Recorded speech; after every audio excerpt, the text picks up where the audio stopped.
A show of unity coming as the G7 summit in France wraps up with a short declaration from world leaders shared by this year's host, French President Emmanuel Macron, saying in part, the G7 is committed to open and fair world trade and to the stability of the global economy. The closing statement striking a positive tone at the end of the three-day gathering, after last year's G7 in Quebec ended with Donald Trump pulling his signature from the final declaration and posting jabs at host Justin Trudeau online.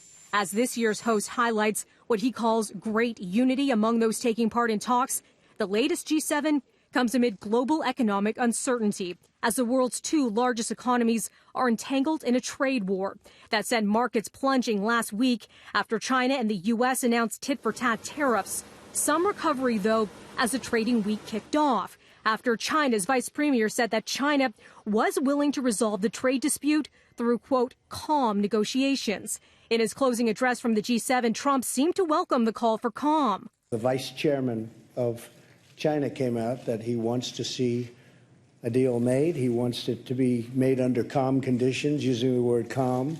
I agree with him on that. The U.S. president adding he thinks China is sincere about resolving the bitter trade dispute. I think a deal is going to be made, but they want to make a deal. With the latest G7 summit just wrapping up, the focus already shifting to the next gathering when Trump hosts world leaders in the U.S. And Trump says he'd be open to inviting Russian President Vladimir Putin.